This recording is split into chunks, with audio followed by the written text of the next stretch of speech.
Let's get ready together. I've already been up for a couple of hours. I washed my face earlier. I put on my moisturizer and my sunscreen. Every morning I wash my face with a sensitive formula, like very minimal ingredient list facial cleanser that I can easily find at the drugstore. And I think they're all good. They're all fine. I have never felt the need to buy a more fancy facial cleanser. After I wash my face, I like to go in with a serum or toner.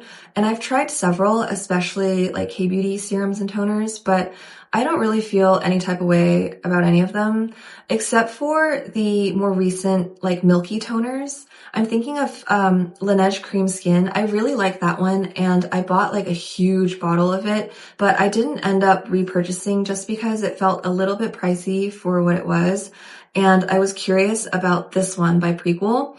So I don't remember where I first heard about this brand, but somewhere in the internet I picked up a recommendation to try the skincare brand Prequel for like sensitive and dry skin, which is what I have. I've been using their half and half peptides and ceramides fluid moisturizer right after I wash my face when my skin is still kind of damp.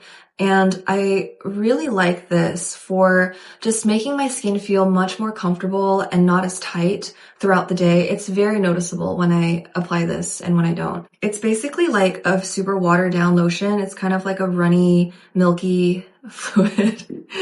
That sounds kind of gross. After I do my toner, I go in with a more heavy duty moisturizer to just like lock it all in. I've been using the Prequel Face and Body Urea Advanced Relief 10% Urea Moisturizing Milk for Face and Body.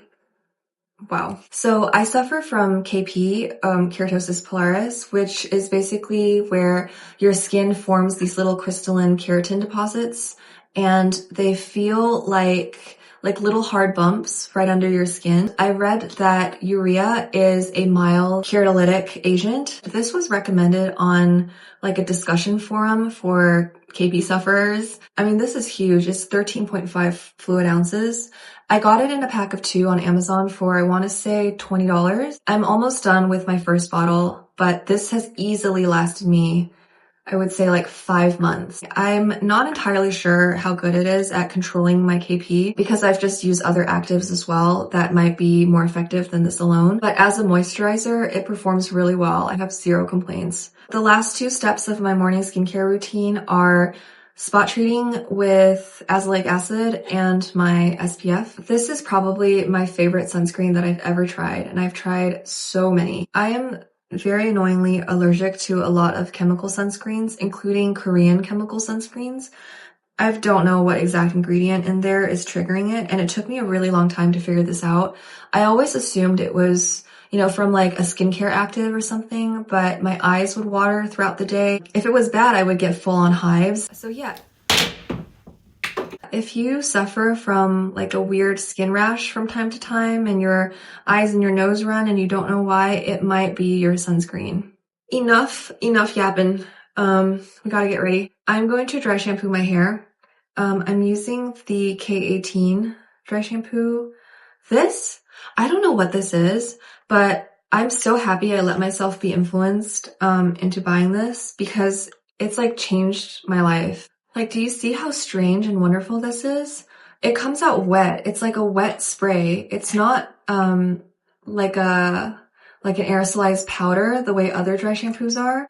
My guess is that it's like a mattifying texturizing spray, kind of like those sea salt sprays. But it does a really good job of degreasing your hair, and it makes my scalp feel so clean. And other dry shampoos I've noticed, if you apply it to slightly damp hair, it runs the risk of forming this like gummy paste. Not this guy.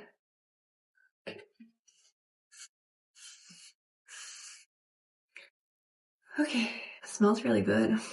All right, I'm going to put on my foundation. I'm using my Jane Iredale powder foundation.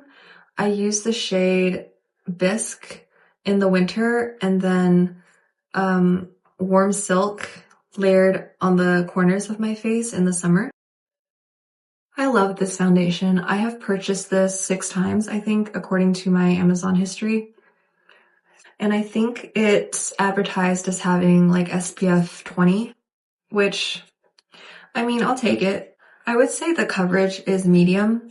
It's really good at covering up like redness or even dark circles. I think it does a pretty good job, at least for me. I mean, obviously I don't really get very, very dark circles, but I do get bits of like inflamed skin and just like irritated red patches, and this does a fantastic job of covering all of that up. It sits really nicely on like raw, flaky skin in a way that liquid products just do not for me. Then I'm gonna use my Hourglass blush in the shade Sublime Flush, which is this light pink with like a lilac color running through it. And I just kind of put this like everywhere. I'm super pale, and when you get to foundations this pale, they tend to just have like a very mask-like effect, and I don't know a good way to combat that. When I put blush all over my face, I think the effect is just a little more close to what my skin would normally look like, and to my eye, it just seems a bit more natural looking. I've never found a bronzer or a contour shade that worked for me because I feel like the natural colors of my skin and the way the light hits it, it never makes that kind of like brown, golden, even a cool toned contour never quite looks right. It's like if you notice the shadows around my jaw and my neck, it's almost like a greenish gray color. Also, whenever I put blush on my nose, I just think of that one Dove Cameron interview where she's like, why does Dove Cameron always put blush on her nose? 'Cause it's cunt. It's chic. Yeah, I'm with you, Dove. I'm with you. Yeah, get it on my eyelids. I'm going to curl my eyelashes. I have the Surratt eyelash curler. I like it. It's fine. Nothing has ever beat this one like dollar store eyelash curler that I got from Daiso back in high school. Something about that eyelash curler just fit my eyeballs so perfectly, and I have been trying to find a dupe ever since. I have already eliminated the Shiseido eyelash curler. That one does not work for me. It doesn't open large enough, so I feel like the bottom of the eyelash curler is always like about to hit my eyeball, and it's really scary. I have yet to try the Shu Uemura. I've yet to try that one. I've been detained along the way because I bought the Surratt eyelash curler and it works good enough for what I paid for it that I am disinclined to try anything else. I did get a lash lift and tint right before my wedding, so it's been, I think, 6 weeks, and they're supposed to last like 6 to 8 weeks. There definitely are some eyelashes growing straight right now, and then some that are still curled, which is why I've gone back to curling them. I got them tinted black, and for the first couple of weeks, there was a pretty visible difference between my top lashes and my bottom lashes, but now I think it's grown out, and you can't really tell anymore. Would I do it again? Would I do it regularly? I don't know. It's an $80 procedure. So it'd be like 40 bucks a month to have curled eyelashes. I've seen a lot of girls say getting lash lifts regularly is a high maintenance way to be low maintenance, but it takes me almost zero effort to just curl my eyelashes in the mornings. So I don't know if it's worth 40 bucks a month. What am I feeling for lips? I did find my lip liner. Well, this is actually not that one. That one's in my bag, but this is a different one. And then finally, I'm going to top everything off with Charlotte Tilbury Flawless Setting. Lunch today is scrambled eggs with rice and a quick pickle. I am pleased to report that I am now fairly comfortable with cooking on my stainless steel pan, and these eggs did not stick.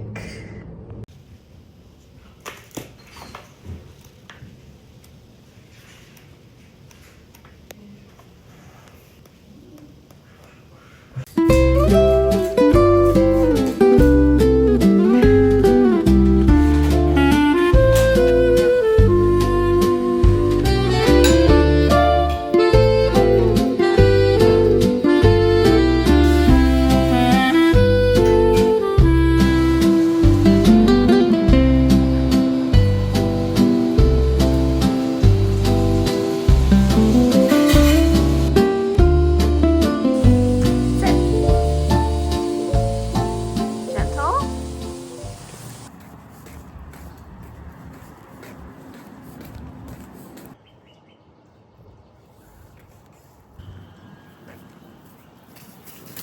We have tickets to go see Giselle tonight. It's being performed by the Grand Kiev Ballet here in St. Louis. I'm super excited. I have never seen Giselle live before. I'll be honest, I don't want to dress up right now because it is so cold out, but you've got to respect the arts. So here we are, wearing my red turtleneck to be festive and my Margellas. Hopefully I don't break an ankle walking on ice.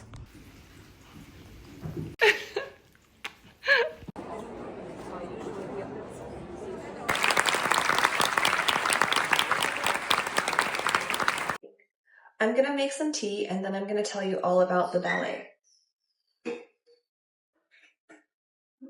So in spite of the name, the Grand Kiev Ballet is a bit of a smaller production.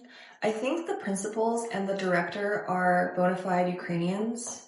And I remember seeing a blurb on their website that said proceeds from their shows go towards the Ukrainian war effort. I only mentioned this because I saw a few Reddit posts that accused these so-called Ukrainian ballet companies of being Russians in disguise, which I don't know if that's true or not, but I find it really funny that there might be shady things going on in the ballet world. So this production of Giselle did not come with a live orchestral accompaniment or anything, but I think it was still very good. In spite of their limited budget, I think the Grand Kiev Ballet does put on like really beautiful productions. And we recognized some of the cast members from their Swan Lake runs earlier last year. Funny story about this ballet company.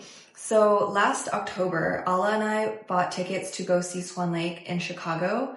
And it was a Wednesday night, so we booked one hotel room for just that one evening. We flew there after work and then we flew back in the morning after, so we didn't have to take any time off. And we just went all that way to go see Swan Lake, only to find that a week later, that same company was coming to St. Louis to perform Swan Lake. So we could have just stayed here. Yeah, it was fun. We got to eat sushi and walk around Millennium Park. Very, very bizarre feeling to be there on a Wednesday. Seeing all of the commuters just go about their normal day was very interesting. I don't think I could ever survive in a big city long term, but I love romanticizing the idea of doing that. Anyway, I really enjoyed Swan Lake by them, and I also enjoyed Giselle. So I didn't know very much about the story of Giselle going in. I only knew that it's about this peasant girl who gets betrayed by a nobleman. She loses her mind, she dies, and then like the second half is like ghost Giselle. But the dancers were really good at conveying the story, and I think I got most of it. You'd think I would just go and look this up, but I still haven't yet. So I wasn't sure whether the noblewoman character was supposed to be like the male lead's mom, or if she was his true fiance, like official fiance, because she came out with another man, also in like a regal costume. And I thought that they might be like the king and queen, or like the male lead's parents, and then later she doesn't approve or something. But then there was this bit of choreography that Ala pointed out to me where she points to her ring finger, and then Giselle points to hers. And so it's like, maybe that's what broke Giselle's heart, is finding out that the male lead had been engaged this whole time to another woman. I find that quite plausible, so I think Ala's interpretation is correct. But yeah, aside from that one little point, I feel like I was able to follow along really well, and I loved the second half. I love the Ghost Girls dance. The leader of the Ghost Girls, she was so well cast. So I think that dancer, the leader of the Dead Girls, and Giselle were my two favorite dancers of the evening. I think they both performed so like convincingly, and they had this like wonderful theatricality that was so clear, which I don't know if that's like the most important thing to me, but for these types of classical story-driven ballets, I love seeing that. I love a dancer who's able to convey emotions so clearly. I think it takes real artistry to be able to tell a story while you're also performing your dance. So yeah, I was thoroughly entertained. And I love the costumes for Giselle. I think the Grand Kiev Ballet did a fantastic job, but in general, the second half of Giselle, where everyone comes out in those like white, very like long tulle skirts, that is my favorite type of ballet costume. Yeah, I feel like the classical ballet choreography really shines in a costume like that. I do want to see a super like over the top production of like Sleeping Beauty or The Nutcracker even. And I think I will really enjoy seeing like the full on costumes, but something about a very like artistic, stylized, minimalist take is also very elegant and beautiful and moving in a different way. So Eric bought tickets for us to go see the World Ballet Company at the Stifle Theater with a live orchestra performing Swan Lake in April. And I'm very excited to go see that. So I've read some slightly mixed reviews for World Ballet Company, again with like these shady, like Russian version of Shen Yun allegations, which I think is it's honestly kind of selling it for me. Like, I'm very excited to go see it. And then other people have said that they are really known for having like super well done productions and like gorgeous costumes. And if for nothing else, I'm super excited to go watch it with the live orchestra. I don't know if I'm that into symphonies quite yet. I don't know if I have the appreciation for like just listening to classical music. But the St. Louis Symphony, they do a series where they will play the score of a well-known movie live. I think they've done like Jurassic Park, they've done Lord of the Rings. We went and saw Harry Potter and the Sorcerer's Stone last year. And I love those types of shows where there is like a visual to keep you entertained, but also you get to experience live music. I think it's more of an attention span thing and not so much like an inability to appreciate classical music, because I do enjoy listening to live music and I find classical music very moving, but something about sitting through an entire like symphony length performance just is a little too much for me right now. I am definitely trying to learn more about classical music, and I'm hoping that with more knowledge comes an expanded ability to tune in and appreciate. But yeah, so overall, I really enjoyed last night's performance. I'm super excited for Swan Lake in April, and I think my dream in this life, like a bucket list activity, is to go see a big international ballet company perform all of the classics with live music. We got this 2 nights ago, and I came downstairs and it's almost completely empty, so I haven't been eating these. Eric has a lot to answer for, is all I'm gonna say. Peanut butter, come. Peanut butter, come. Good. Sit. Down. Oh, good girl. Who's matching with mommy? Who's matching with mommy?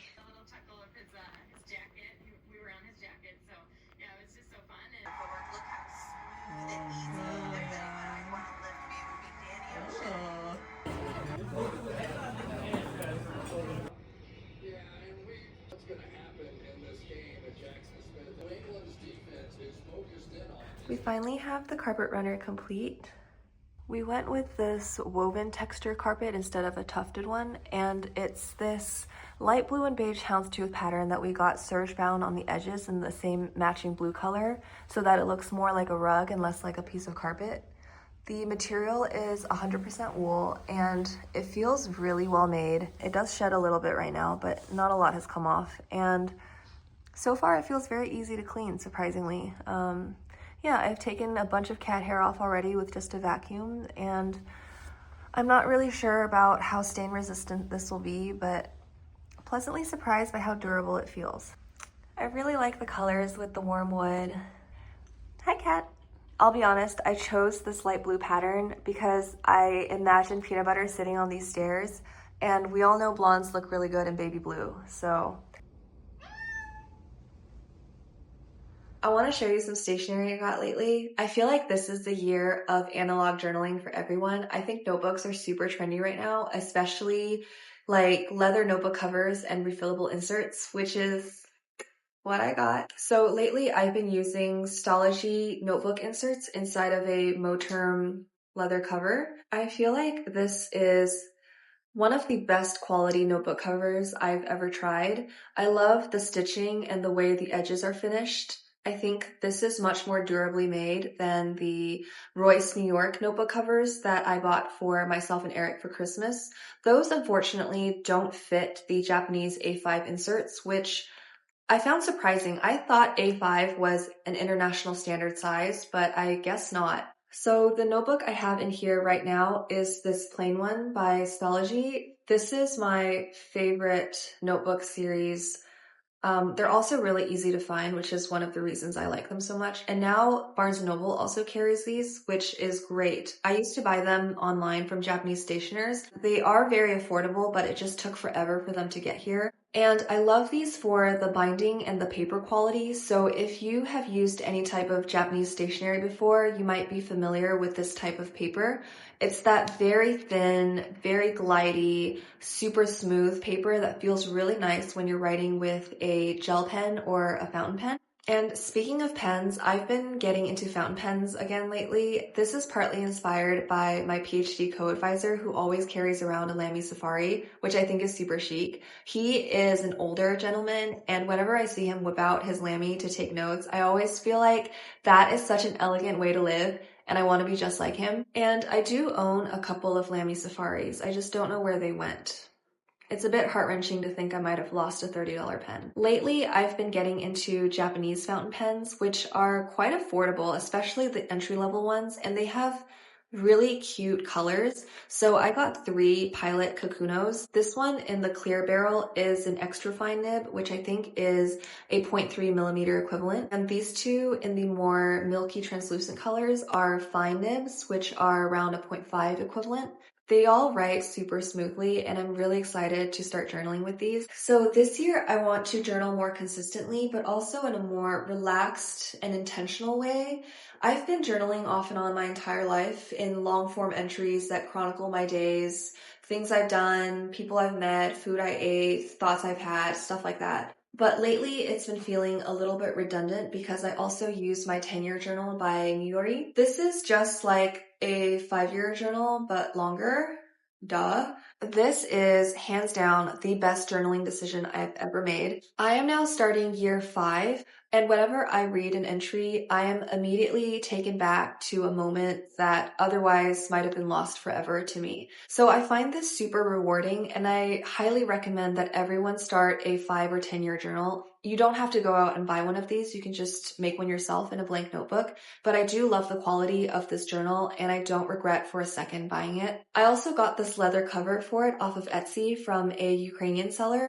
I just sent in the measurements of this book and they were able to make a custom cover for me. So yeah, I think with the help of this cover, it might actually last the full decade, and I'm really excited to see where the next 5 years take me. Going back to these notebooks and what I plan on using them for, I want to make it a habit to write journaling prompts and doing like cued writing exercises. I want to start writing essays for fun.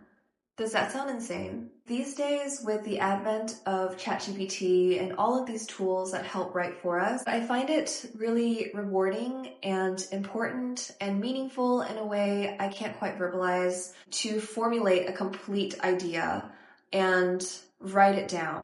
It's definitely a skill that requires constant practice to achieve a level of fluency, and it is very important to me to be a good writer and to not have to rely on these crutches in order to express myself. So yeah, I've already written a couple of entries, just fun, frivolous things like what do I think is the definition of really good style? What do I think makes for beautiful interior design? And learning to verbalize my thoughts in a more complete way has been so helpful. And I just feel like it's a much more rewarding way to waste an hour than scrolling.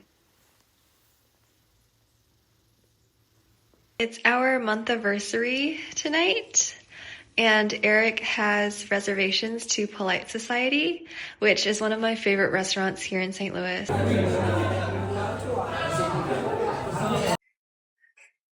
Should we have another kitchen talk? I feel like Polite Society is one of those rare restaurants where the entrees are just as good as the appetizers.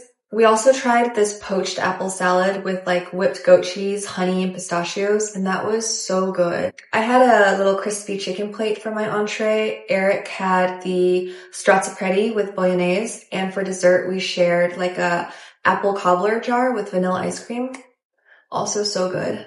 I feel like St. Louis is a very underrated place for mid-tier to fine dining. And I don't know if it says anything, but I feel like I've had more memorable dinners in the 8 years that I've lived in St. Louis than in the 22 years that I've lived in San Jose. So last night we had some really nice conversations. We talked a little bit about our finances and how we want to approach investments together, long-term visions we have for the future, big things that we're saving up for. For example, we want to buy a car sometime in the spring. We're looking for a slightly larger family SUV for, like hauling stuff for the garden, going on road trips together. Eventually we plan on having children, so it'll just be much more convenient to have a larger car. Currently, he drives a Prius. I think that will probably be my commuter car if we do end up getting a second one. I am still learning to drive on my own. I've had my driver's license for, I want to say about 10 years now, but I've just never really driven regularly on my own. I do have a little bit of an anxiety issue when it comes to driving. Hopefully it's something I can overcome. I do think eventually I want to sign up for a couple of adult driving lessons and just make it a habit to drive to work alone. I'm okay at driving if there's someone with me, but I feel like anytime there's another person in the car, I always just offload a little bit of my sensory awareness to that second person. And in order to truly get comfortable with driving, I just have to do it on my own. I'm a little bit embarrassed, I won't lie. I'm a little bit embarrassed by the fact that I can't drive very well. But yeah, it's just something I have to face, and luckily we have the resources for me to do it. Yeah, I'm very, very grateful for how patient Eric has been with shuttling me around and chaperoning me for our drives. I want to get better at driving and not let him down. The other thing we are saving up for is our honeymoon. So because of the way this year turned out, we just have a lot of weddings to attend. We have family reunions to go to. So my grandparents are in the Bay Area right now, and we want to spend Chinese New Year's with them. So I'm actually flying back next week. And then later in the summer, Eric's mom's side of the family is having a really big family reunion in Vermont. So we're going to go to that. And that took up, 2 weeks of our PTO. So we just didn't end up having a ton of time left over to do an extended honeymoon this year. But I'm hoping we'll plan something for next spring. Maybe in the fall, but I think next spring will be more realistic. We want to go to the UK and maybe Northern Europe, like the Nordic countries. I want to do, I just saw a TikTok about this, but I want to do inn-to-inn day hikes where you check your stuff in at an inn and then you hike to a different location. I think there's a trail in the Cotswolds where you can do this, and a shuttle service will come and take your stuff from one end to the next. So you just hike and then you go and have a hot meal and a bath and stay the night. And I think that would be the perfect way to experience the English countryside. So Eric and I are big history buffs. Well, I wouldn't call us history buffs. I would call us history enthusiasts. We listen to a lot of history podcasts together in the car, and I think it would be so fun to visit some of the locations that we hear about all the time.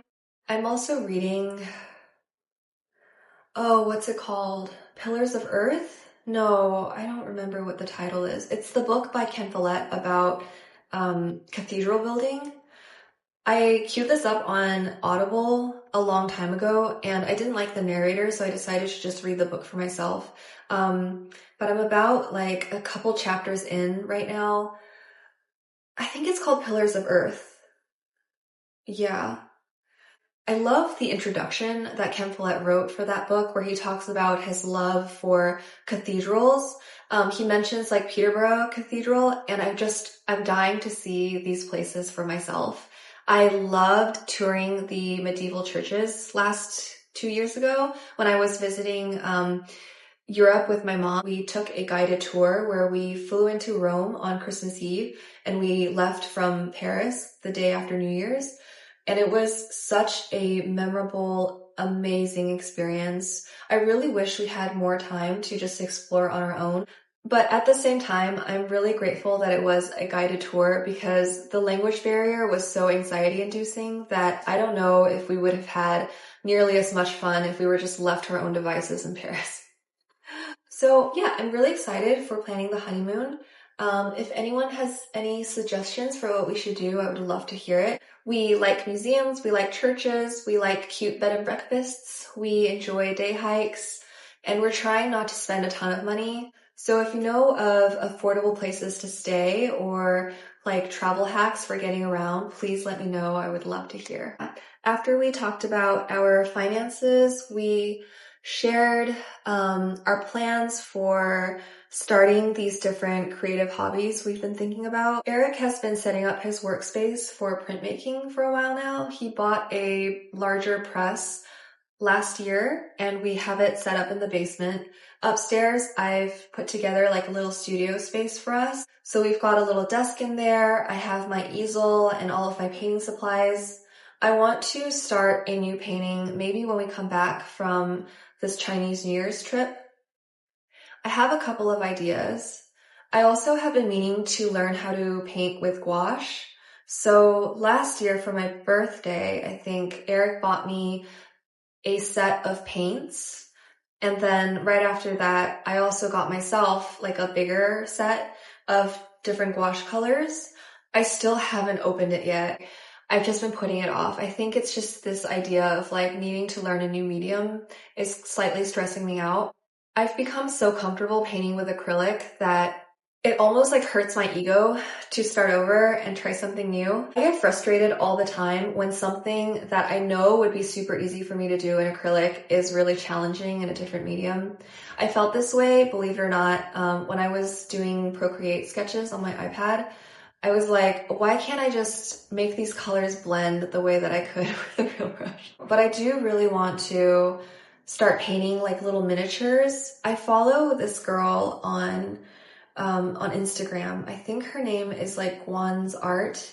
She's Chinese and she makes the most beautiful miniatures in gouache. It's like landscapes, botanical drawings, close-ups of nature. She did the most beautiful series of like waves on a beach at night. That series like lives in my mind. And also she just recently did a series of trees in winter and like it's that sunlight hitting the trunk of a tree. She made this one with birches, I want to say, and it's like all lit up, like fiery oranges and like really cool shadows. I love the way she like colors those landscapes. It's super, super evocative and it feels like you're right there. And that is the type of painting I have always envied. I've never been very good at painting landscapes, and I definitely want to get better at evoking the sense of light in a space. So yeah, we've got all kinds of like creative endeavors on the docket. We just need to find time for it. I will say having the puppy, it just makes everything so much harder because I feel like every waking minute we have to be accounting for what Peanut Butter is doing and who's got eyes on her and is she gonna be bored? Is she gonna go out? But, you know, I've decided to just like not worry about it for now because it's all gonna pass really quickly and I'm gonna look back on this time of puppyhood and wish I could get it back because Peanut is so cute and she's so tiny right now. This will only last for like a year at most and then we'll be able to get back into our old routines and eventually we'll have time to do all of the things we want to do. So the last thing we talked about last night was a bit of a downer. Eric and I are both a little bit anxious right now with regards to AI and the extent to which we think AI will be able to replace both of our jobs. So with this latest iteration of Claude and what's that like coding branch of ChatGPT? Is it called Codex? Apparently this latest release is super good. So apparently AI is now able to take a big task and break it down into like subtasks. And then once it's done making all of these different components of a program, it can go back and start testing itself. So it can run through like all of the functions it generates just to make sure that things are working. And Eric told me that these latest versions of these LLMs have been coded in large part by the earlier versions of themselves, which is kind of a horrifying thought. And I mean, I certainly don't have any conclusions or solutions or even any concrete thoughts on the state of AI and what it's going to do to humanity. But yeah, it was a little bit heartbreaking to hear Eric say that he felt like AI coding has kind of sucked all of the joy out of being a programmer. And I know that he was always so passionate about programming and the problem-solving aspect of coding and how you're able to create whatever you want just through mastery of this language. And I do sympathize with that quite a lot. I don't feel the same type of way about coding, but I feel for sure the same type of passion for problem solving through science. And the idea of AI being one day able to, ask questions and come up with hypotheses and break a research goal into sub-aims and the sub-aims into discrete experiments and to plan out an entire strategy for answering a question in a way that is way more efficient than a human ever could, and also being able to synthesize all of the prior literature about a subject so that its opinions and decisions are way more informed than a human's ever could be, and then interpret the data that's generated in a way that is completely free from human error. I feel like that is going to be an incredible breakthrough, first of all, for science and expanding our knowledge. But at that point, where do humans come in? Just to think that human curiosity and capacity for problem solving and this quest for knowledge, I guess, that is so central to the human existence, and to think that we might be replaced in all steps of this process by a computer, that is very depressing to me, for lack of a better term, because that is something I always thought of as being essentially human. This iterative process of experimenting, analyzing, reformulating, tweaking the question, tweaking your methods, looking at your answers in different ways and trying to figure out what is bias, what is error, what is variation, what is technical noise to real signal. Like all of these things that motivate my life, essentially, and give me a sense of purpose. Anyway, we did not come to any conclusions last night. But I guess at the end of the day, we all have to live within our time. And maybe for our generation, it's not, nuclear war. Well, it might be nuclear war, but it's not, a proletariat uprising or the Cultural Revolution or Vietnam. It's the advent of artificial intelligence and the fallout that it's going to generate within our lifetimes.